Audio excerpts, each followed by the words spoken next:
Vamos continuar louvando e invocando o nome do Senhor agora, através das palavras que estão escritas em Efésios capítulo 5.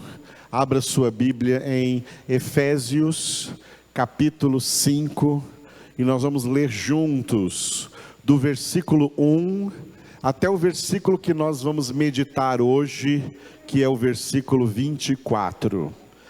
O versículo 24 é o versículo do nosso boletim. Eu quero saber se todos receberam aí o boletim, todos pegaram aí o boletim. Glória a Deus.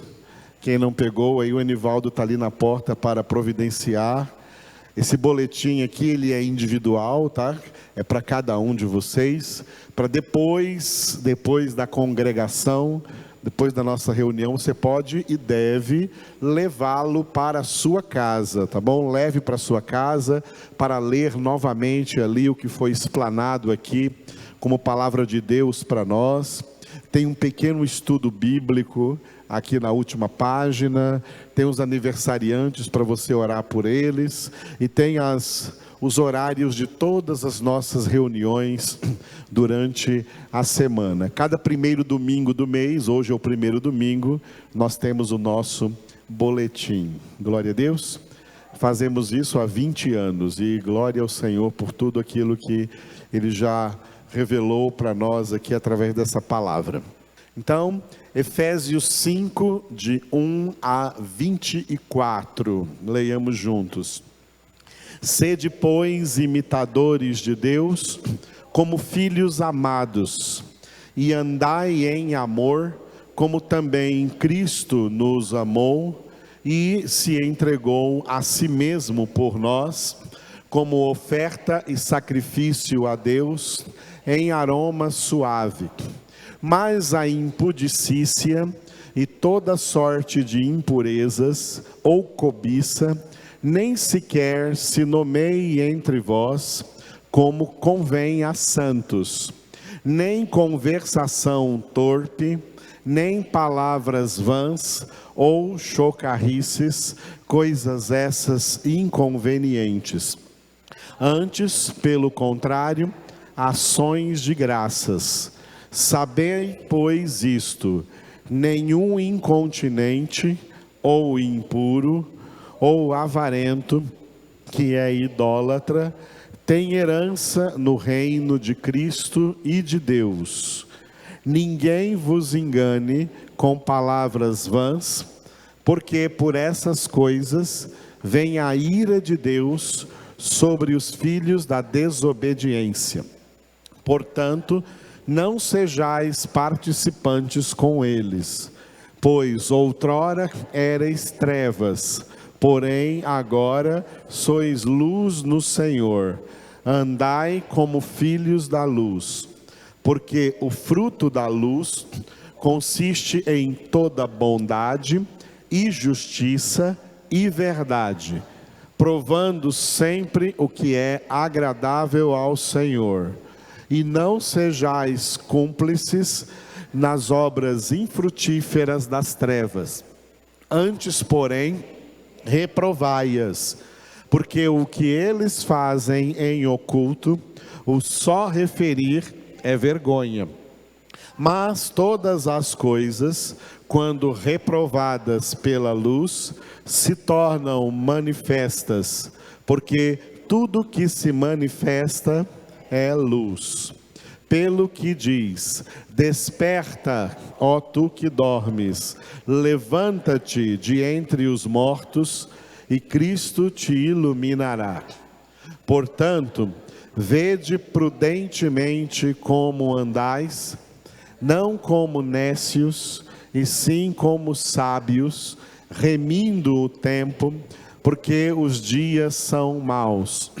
Por esta razão, não vos torneis insensatos, mas procurai compreender qual a vontade do Senhor.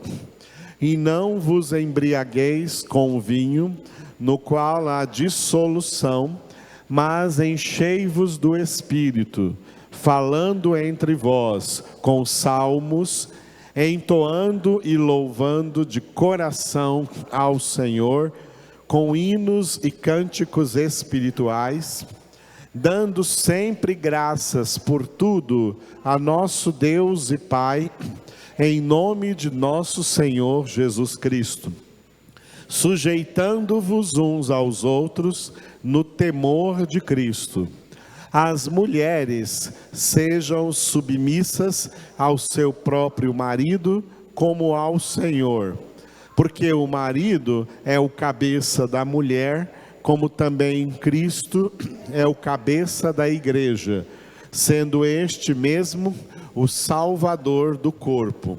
Como, porém, a igreja está sujeita a Cristo, assim também as mulheres sejam em tudo submissas ao seu marido. Aleluia! O tema do nosso boletim de hoje é esse tema aqui, repita depois de mim: sujeição a Cristo. Glória a Deus. Nós vamos entender através da leitura do nosso boletim que essa sujeição a Cristo, ela ocorre de duas formas. Com a minoria, uma minoria dos seres humanos, de todas as gerações passadas de seres humanos que já passaram por essa terra, a geração presente de seres humanos que vivem hoje na terra, e as gerações futuras de seres humanos que ainda virão a existir até o fim do mundo. Isso que eu vou dizer agora é uma realidade para todas essas gerações. A Bíblia ensina isso, tá? Uma minoria de cada geração, uma minoria que Jesus chamou de poucos escolhidos, quando ele disse: muitos são chamados, porém poucos são os escolhidos. Esta minoria que Jesus chamou de poucos escolhidos, são pessoas que verdadeiramente são voluntariamente sujeitas a Cristo. E sabe por que elas são voluntariamente sujeitas a Cristo? Não é porque elas próprias tiveram essa vontade de se sujeitar a Cristo. É porque o próprio Deus operou na vida delas a vontade de se sujeitar a Cristo. O restante de seres humanos, que sempre foi, é e sempre será, enquanto houver mundo, a maioria esmagadora dos seres humanos não são voluntariamente sujeitos a Cristo. Eles são compulsoriamente sujeitos a Cristo. Eles mesmo não querendo, ou mesmo não sabendo, ou mesmo não crendo, ou não aceitando, estão sujeitos a Cristo. Sujeitos a Cristo compulsoriamente. Essa grande multidão, sujeitos a Cristo compulsoriamente, é a grande multidão que entrou pela porta larga e que está andando pelo caminho espaçoso, e o fim é a perdição eterna. E isto sempre foi, é e sempre será a maioria esmagadora. Vocês me escutam muito falar aqui de maioria esmagadora, porque o que significa isso? Porque é a diferença entre maioria esmagadora e maioria absoluta. Maioria absoluta é 51%. 51% é maioria absoluta. Mas maioria esmagadora é qualquer número entre 91% e 99%. Isso é maioria esmagadora. A maioria esmagadora dos seres humanos não vão para o céu, essa é a realidade. A maioria esmagadora dos seres humanos vão para o inferno e depois para o lago de fogo e de enxofre, lugar de eterna condenação, porque em vida aqui na terra nunca foram sujeitos voluntariamente a Cristo. Por que não são sujeitos voluntariamente a Cristo? Porque eles são sujeitos apenas a si mesmos. Eles acham que a vida é deles, eles acham que eles são livres para fazer o que quiser, acham que são livres para escolher o que quiser, que não quer ninguém se intrometendo na vida deles, porque a vida é deles e quem manda na vida deles são eles mesmos. Eles não são sujeitos a Cristo, não são sujeitos a Deus, não são sujeitos a ninguém, a não ser a si próprios, às suas vontades, aos seus desejos, aos seus prazeres, às suas ideias, aos seus próprios pensamentos. É assim que a humanidade inteira, o apóstolo João disse, jaz no maligno. O mundo inteiro jaz no maligno. E foi por isso que Jesus deu ao diabo o título de o príncipe deste mundo. Príncipe é aquele que tem o principado, aquele que exerce o domínio sobre as mentes, as almas, os corações das pessoas que pensam que são donas de sua própria vida e pode fazer da sua vida o que quiser. É por essa razão que essas pessoas estão sendo levadas para a perdição eterna. Elas estão sujeitas a Cristo, mas não voluntariamente, compulsoriamente, porque estão sendo levadas por esse estado de condenação, que é um estado justo e determinado pela palavra de Deus para todo pecador, porque todos pecaram e o salário do pecado é a morte.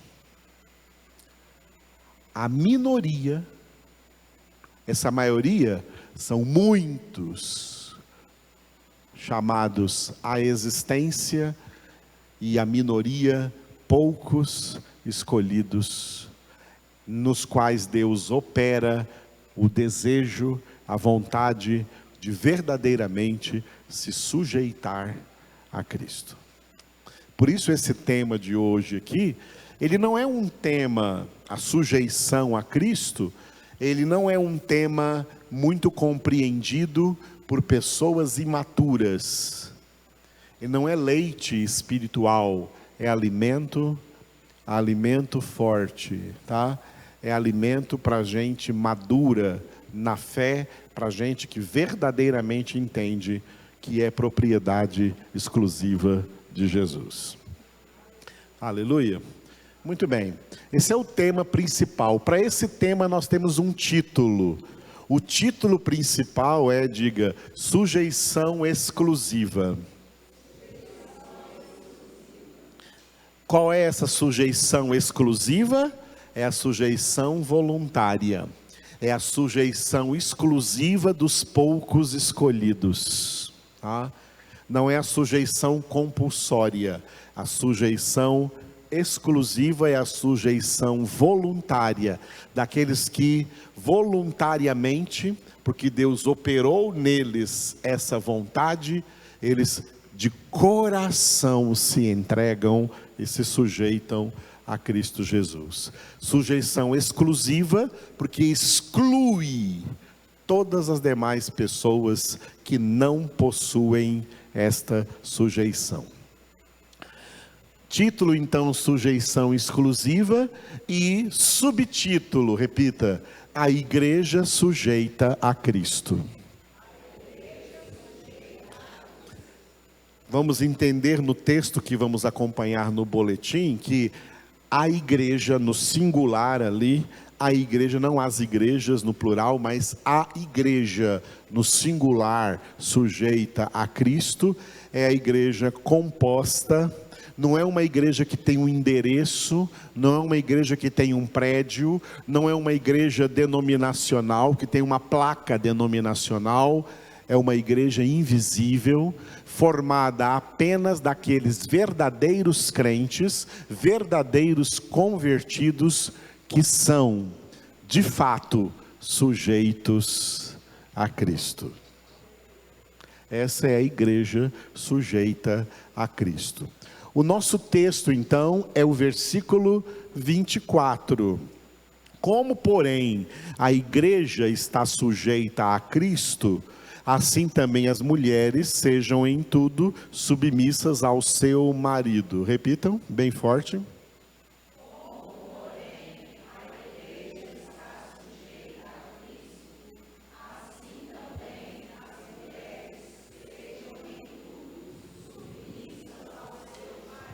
Muito bem, de agora para frente você tem todas as palavras que nós vamos citar aqui no boletim, então basta acompanhar aqui no boletim agora, tá certo?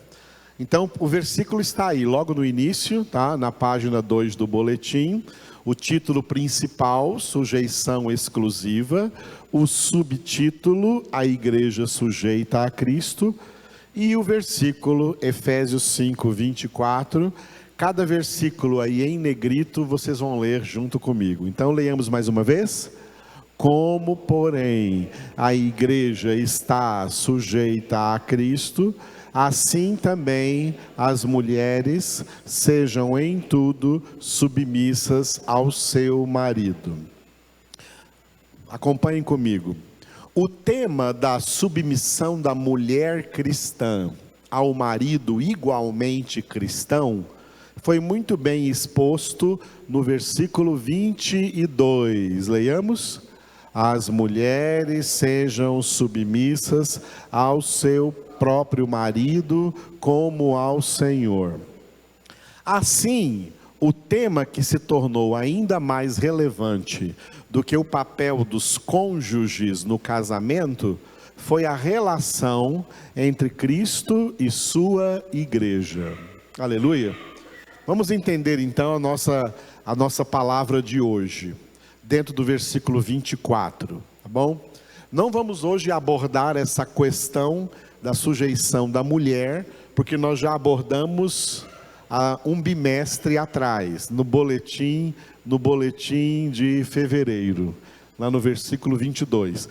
E vamos voltar a abordar aqui, até o final do capítulo 5 de Efésios. Mas quando Paulo quis falar dos deveres conjugais entre marido e mulher, ele quis usar o exemplo de Cristo e sua igreja.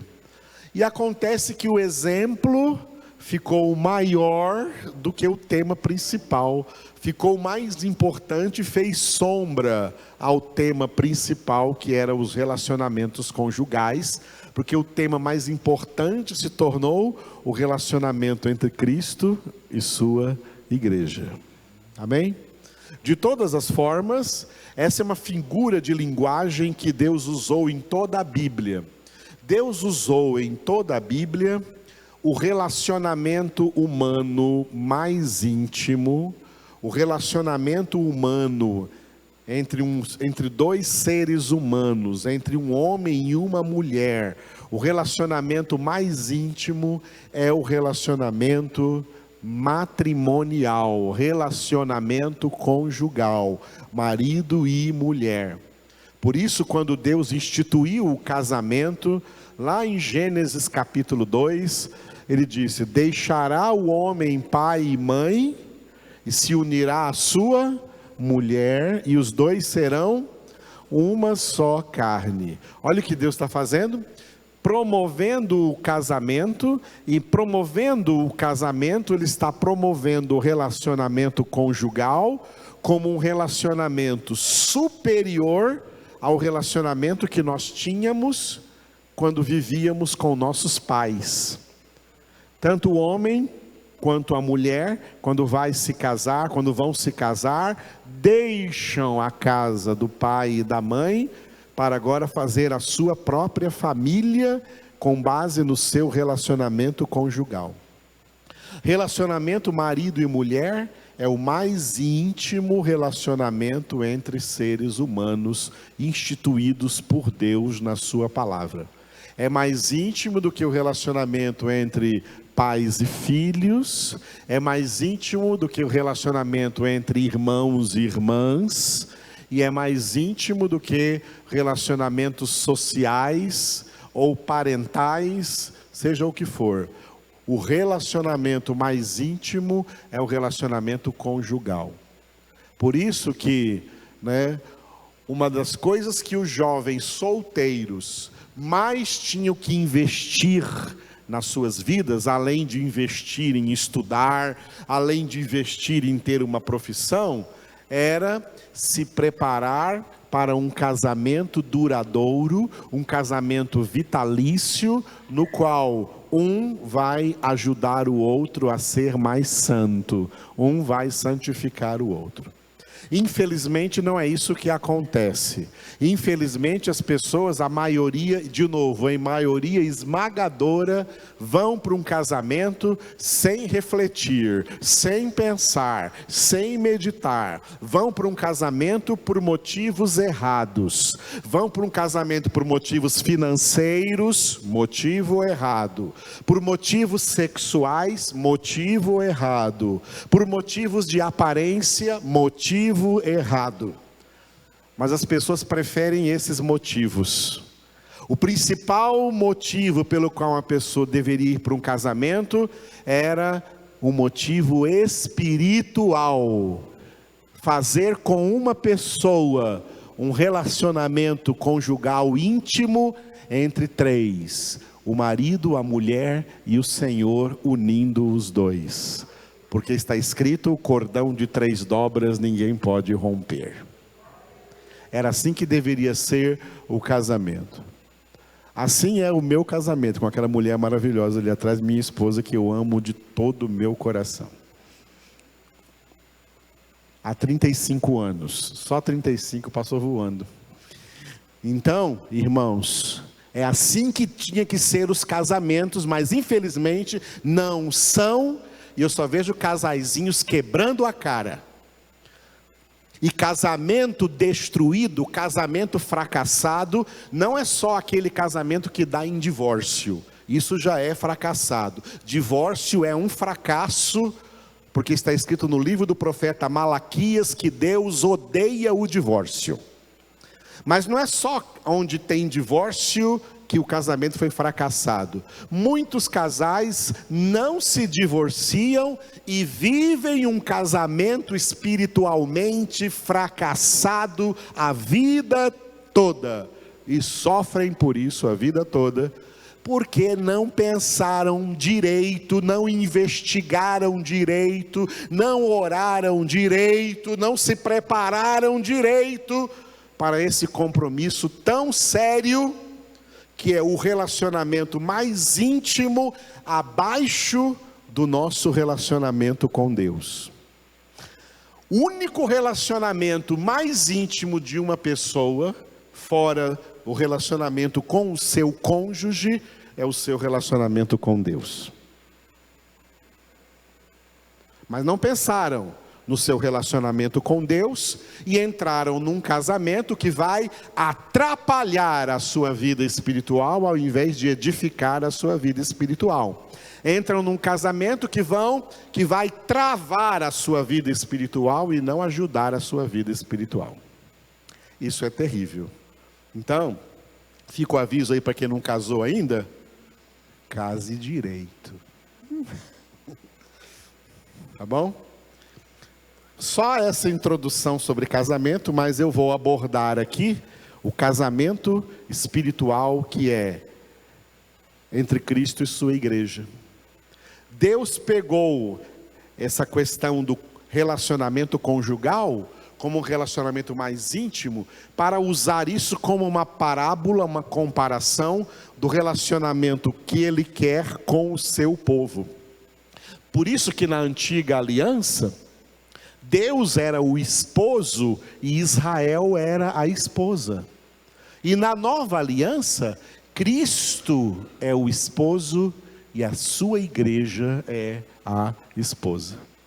Deus pegou o exemplo do casamento para colocar exatamente o tipo de relacionamento de intimidade espiritual que Ele quer ter com o seu povo.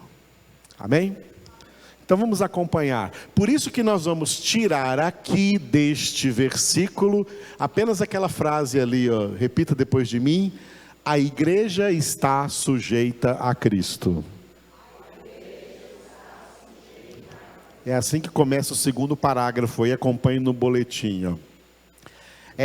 A igreja está sujeita a Cristo, esta é a frase-chave de Efésios 5:24.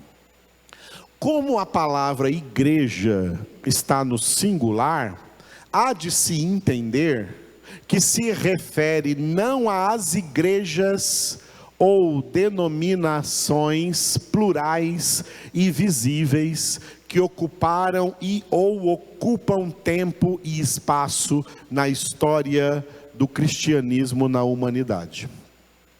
As igrejas plurais não são comunidades de salvos. São comunidades que contêm, no máximo, alguns salvos, que são os poucos escolhidos, que vivem entre os muitos chamados, como Jesus disse em Mateus 22:14, porque muitos são chamados, mas poucos escolhidos. Então, palavras de Jesus em Mateus 22:14. Jesus também fez uso da palavra igreja no singular, quando prometeu o que ficou escrito em Mateus 16:18, sobre esta pedra edificarei a minha igreja, e as portas do inferno não prevalecerão contra ela. Logo, igreja no singular representa a igreja eleita. Diga, igreja eleita. O que é isso, essa igreja eleita? É a comunidade espiritual composta exclusivamente de pessoas que o próprio Deus Pai escolheu em Cristo antes da fundação do mundo para serem santos e irrepreensíveis perante Ele, como está escrito em Efésios 1:4, assim como nos escolheu nele antes da fundação do mundo para sermos santos e irrepreensíveis perante Ele em amor. Esta igreja eleita foi bem definida pelo apóstolo Pedro em 1 Pedro capítulo 2, versículo 9. Vós, porém, sois raça eleita, sacerdócio real, nação santa, povo de propriedade exclusiva de Deus, a fim de proclamardes as virtudes de Deus, a fim de proclamardes as virtudes daquele que vos chamou das trevas para a sua maravilhosa luz.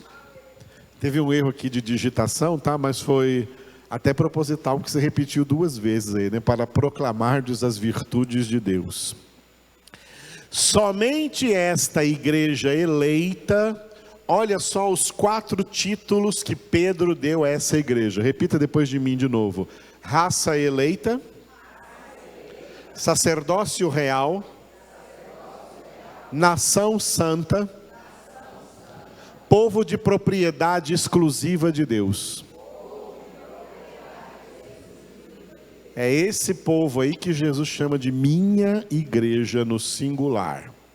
Somente esta igreja eleita é, na verdade, sujeita a Cristo, porque ela é composta por pessoas que têm o seu prazer na palavra de Deus, e movidas por esse prazer, meditam na palavra de dia e de noite, como está no Salmo 1, versículo 2. Antes, o seu prazer está na lei do Senhor, e na sua lei medita de dia e de noite. Você é uma pessoa que tem o seu prazer na palavra? e com esse prazer medita nela de dia e de noite, esse é um sinal de ser igreja eleita. Crentes que não têm seu prazer na palavra, que desprezam a palavra, que menosprezam a palavra, que acham que não precisa de tanta palavra desse jeito, eles não são noiva de Cristo. Jesus não quer uma noiva relaxada, impura, suja, por falta de evangelho, por falta de palavra. Igreja de Cristo é igreja de palavra. É igreja de palavra. Muito bem. Sempre foi, continue aí, sempre foi e sempre será uma realidade histórica que os poucos escolhidos de Deus para a salvação sempre coexistiram com uma camada espessa de muitos chamados que, apesar de terem experimentado conversão, por falta de santificação, não verão o Senhor, como está escrito em Hebreus 12:14, segui a paz com todos e a santificação, sem a qual ninguém verá o Senhor. A Bíblia não diz que sem conversão ninguém verá o Senhor, diz que sem santificação ninguém verá o Senhor. A conversão é só o início, a santificação é a vida toda. A conversão é só o início da nossa salvação, a santificação tem que durar a vida toda. Quem não se santificar vai perder até a própria conversão. Não é sem conversão que ninguém verá o Senhor, é sem santificação. E a santificação é diária na vida de quem pertence verdadeiramente ao Senhor. Portanto, observe, os muitos chamados não seguem a santificação, porque eles não são a igreja que está sujeita a Cristo, que significa estar sujeita à palavra de Deus, sem a qual a santificação é impossível. João 17:17, Jesus orou por nós assim: santifica-os na verdade, a tua palavra é a verdade. Crentes que não gostam de palavra são crentes sujos, são crentes imundos. Porque assim como nós tomamos banho todo dia para lavar o corpo, a água que nós tomamos banho não lava a nossa alma.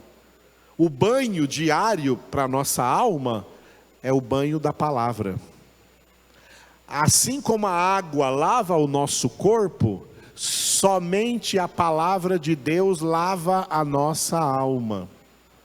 E crente que não gosta de Bíblia, não gosta de palavra, tem preguiça de palavra de Deus, a alma deles está suja. Imagine ficar 10 dias sem tomar banho, como fica o seu corpo? Fétido de sujeira, fedendo de sujeira.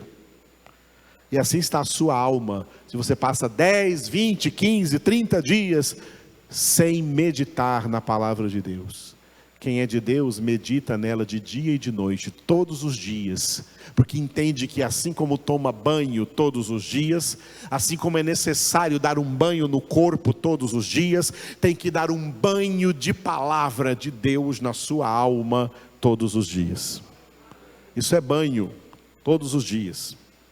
Por isso Jesus disse em João 15:2, ou melhor 15:3, vós estáis limpos pela palavra que eu vos tenho falado. É a palavra que limpa a alma das pessoas. Crentes sem palavra são crentes de alma suja, e essa alma suja só dá problemas em igreja. Crentes com alma suja só dá problemas em igreja. Crentes com alma limpa são crentes que ajudam a edificar a igreja. Crentes com alma suja são crentes que dividem a igreja, que trazem fofocas, conversas mal faladas. Crentes de alma suja, não têm palavra, não ouvem palavra, não gostam de palavra, alma suja. São crentes imundos, assim como demônios são espíritos imundos. Assim como tem anjos que se tornaram espíritos imundos, tem crentes que se tornaram crentes imundos, porque tem uma alma suja, depravada, maliciosa, maldosa, iracunda e facciosa, porque são crentes sem palavra, não aceitam a palavra, não recebem a palavra, não amam a palavra, não têm prazer na palavra, e esses crentes vão para o inferno como qualquer ímpio não convertido. Porque para o céu só entram os puros de coração. Jesus disse: benditos os limpos de coração, porque verão a Deus. E os limpos de coração são os que são limpos na palavra. Não tem mais nada que limpe a sua alma, não tem mais nada que lave a sua alma, só a palavra de Deus. Aleluia. Não tem sabão, não tem sabonete, pode comprar, você pode tentar esfregar o seu corpo com os melhores sabonetes que existirem, mas a sua alma vai continuar suja, porque a única coisa que limpa a sua alma é a palavra de Deus. É a única coisa que te santifica, com a santificação sem a qual ninguém verá o Senhor. Continuando, assim, a maioria dos crentes, fazendo parte desse imenso grupo dos muitos chamados, não são a igreja que está sujeita a Cristo. Os muitos chamados não se submetem a Cristo, ou a Deus, ou a sua palavra, porque eles são sujeitos apenas à sua própria alma decaída, e procuram no mundo, e até mesmo em Deus, a satisfação de suas próprias vontades, planos, projetos, sonhos, desejos, intenções e aspirações humanas egocêntricas. Os muitos chamados são crentes que jamais cumpriram e jamais cumprirão as exigências que o Senhor Jesus impôs para quem quiser segui-lo, e que ficaram escritas em Mateus 16, 24. Então disse Jesus a seus discípulos: se alguém quer vir após mim, a si mesmo se negue, tome a sua cruz e siga-me. Só os eleitos cumprem essas exigências. Só os poucos escolhidos cumprem estas exigências. Os muitos chamados não chegam nem perto. Este texto das exigências de Jesus a seus verdadeiros discípulos apresenta os 3 níveis da salvação. Os 3 níveis da salvação são esses, repita depois de mim: conversão, santificação, glorificação. Começando com a conversão, na página 3 do boletim, lá em cima. Conversão é a parte que Jesus disse, repita depois de mim: a si mesmo se negue. Isso é que é conversão. Significa autorrenúncia, autonegação, negação de si mesmo, renúncia de si mesmo, das próprias ideias, pensamentos, interesses, desejos, planos, projetos e vontades.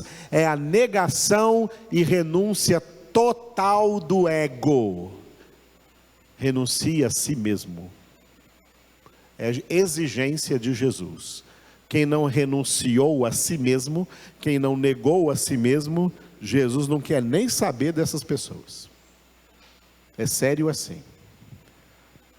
E desde o começo da sua vida com Deus, que é a conversão.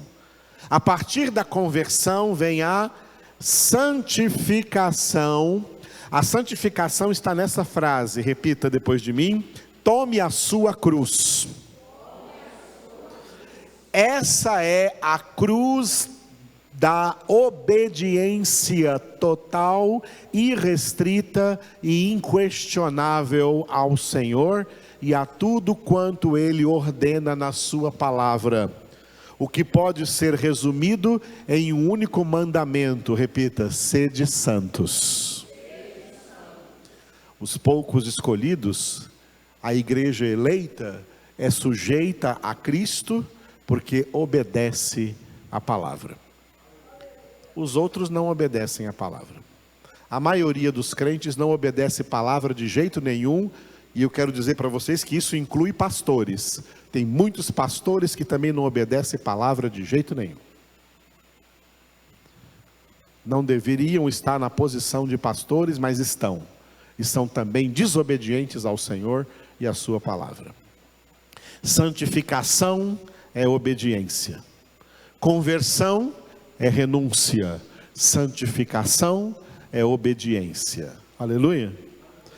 Então, Paulo, sobre a santificação, escreveu em Gálatas 5:24: e os que são de Cristo Jesus crucificaram a carne com suas paixões e concupiscências.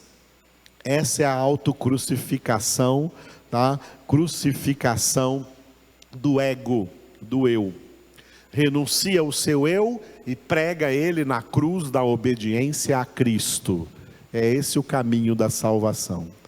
E quem seguir esse caminho, que é um caminho apertado, Jesus disse, não é um caminho espaçoso, não é um caminho largo, não é um caminho fácil, é um caminho apertado e difícil, mas quem perseverar nesse caminho até o fim, vai chegar na glorificação. Glorificação está aqui resumida nessa palavra de Jesus, diga: siga-me. Significa seguir Jesus até o céu. Jesus já chegou no céu? Para chegarmos lá, temos que percorrer o caminho de santificação, para que se cumpra então o que ele disse em João 14:3: para que onde eu estou, estejais vós também. Aleluia. Voltando então para a frase do versículo, repita depois de mim: a igreja está sujeita a Cristo. A igreja eleita é composta exclusivamente por aqueles que foram comparados por Jesus como suas ovelhas. Em João 10, 27 e 28, as minhas ovelhas ouvem a minha voz, eu as conheço e elas me seguem. Eu lhes dou a vida eterna, jamais perecerão e ninguém as arrebatará da minha mão. Aleluia. A igreja de Jesus é composta dessas ovelhas. Jesus não é pastor de cabritos.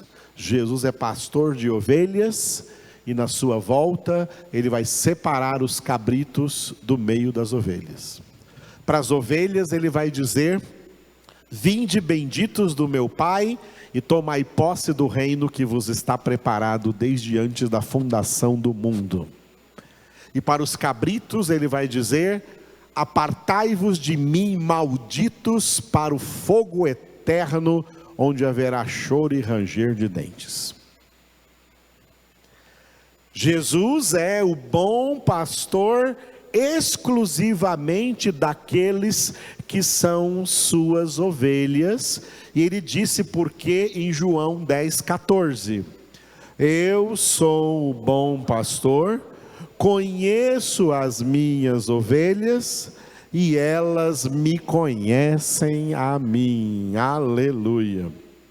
Como bom pastor, Jesus conhece as suas ovelhas, e o porquê disso Paulo escreveu em 2 Timóteo 2,19: o firme fundamento de Deus permanece tendo este selo: o Senhor conhece os que lhe pertencem. No juízo final se levantarão pessoas clamando que serviram o Senhor, mas ele não as reconhecerá. Mateus 7, 22 e 23. Muitos naquele dia hão de dizer-me: Senhor, Senhor, porventura não temos nós profetizado em teu nome, e em teu nome não expelimos demônios, e em teu nome não fizemos muitos milagres? Então lhes direi explicitamente: nunca vos conheci, apartai-vos de mim, os que praticais a iniquidade. Até gente que fez milagre vai para o inferno, porque fez milagre, mas não obedeceu a Deus. Viu? Para crentes que ficam por aí só correndo atrás de milagres, é para correr atrás da palavra, que é Deus, que é Jesus. Muitas pessoas existem que clamam a Jesus como Senhor em oração, mas ele declarou em Mateus 7, 21, nem todo que me diz Senhor, Senhor, entrará no reino dos céus, mas aquele que faz a vontade de meu Pai que está nos céus. Fazer a vontade do Pai é obedecê-lo, obedecer a sua palavra. Quem não obedece, não adianta nada ficar por aí, Senhor, Senhor. Pode subir o morro da Capuava 1 bilhão de vezes, que não vai para o céu. Mais alto que vai chegar no cume do monte da Capuava. Se não obedecer a Deus no seu dia a dia. Obediência à palavra de Deus. Portanto, a igreja sujeita a Cristo é a igreja eleita. A comunidade espiritual daqueles que obedecem a sua palavra. Por essa razão é que igrejas no plural não são a igreja sujeita a Cristo.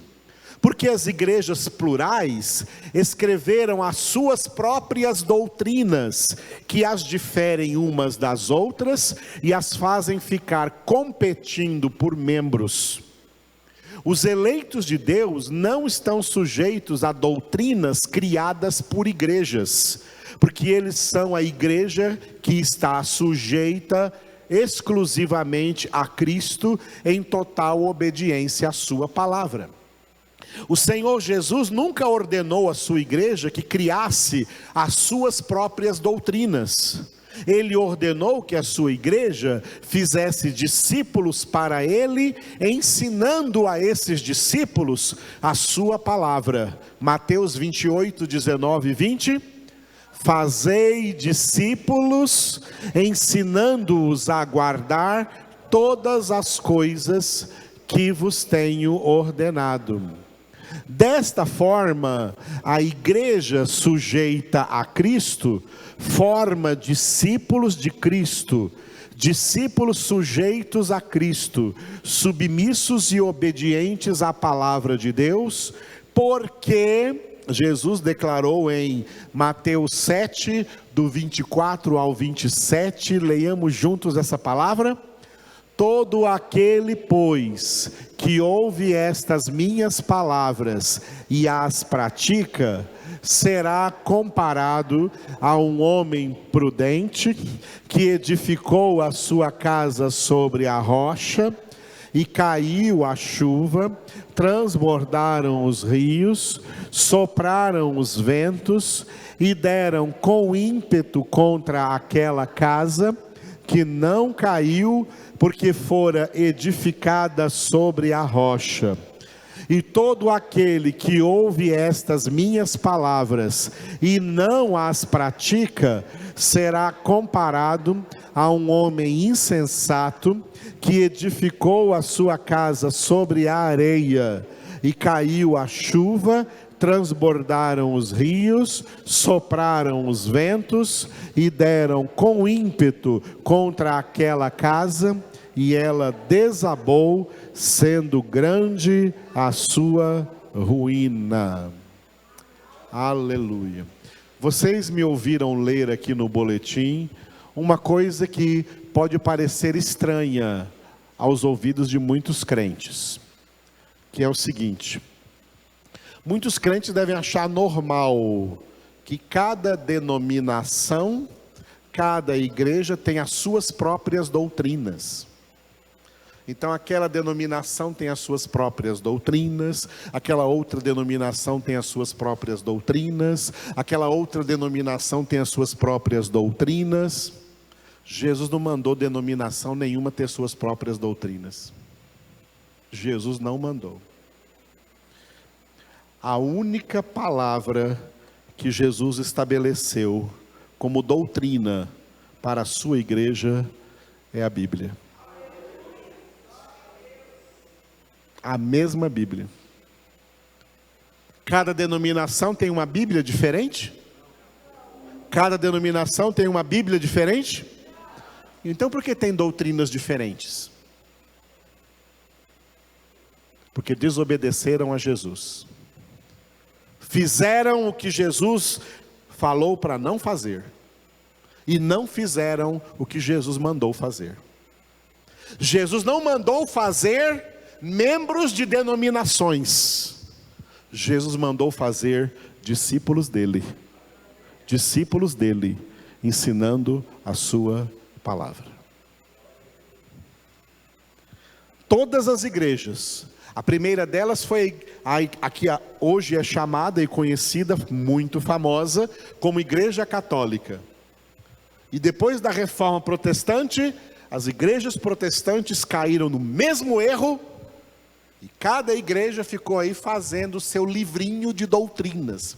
Essas aqui são as doutrinas da nossa igreja.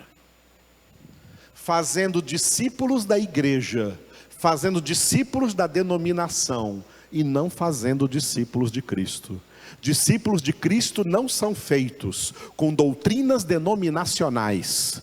Discípulos de Cristo são feitos com Bíblia Sagrada, Palavra de Deus. Porque só nessa palavra há salvação. Em doutrinas de igrejas não há salvação. Por isso Jesus disse assim, olha o que Jesus disse em Mateus capítulo 15. Ele citou o profeta Isaías, dizendo, quando Deus disse assim: esse povo, se referindo a esse povo aí hoje que se chama evangélico, entre aspas, esse povo só me honra com os lábios, mas o seu coração está longe de mim. Em vão me prestam culto, porque tudo o que fazem é obedecer a doutrinas de homens, e não a palavra de Deus. Doutrinas de igrejas, doutrinas de denominações, não são doutrinas de Deus, são doutrinas de homens. E nós não fomos salvos para obedecer doutrinas de homens, fomos salvos para obedecer a palavra de Deus. E a igreja que vai morar no céu é a igreja composta de pessoas que não obedeceu a doutrinas de homens, mas que pessoas que obedeceram a palavra de Deus. Aleluia, irmãos. Não se enganem, pensando que o número de evangélicos está muito grande, que o número de igrejas está muito grande. Está muito grande porque eles criaram doutrinas que agradam mais os homens do que a Bíblia.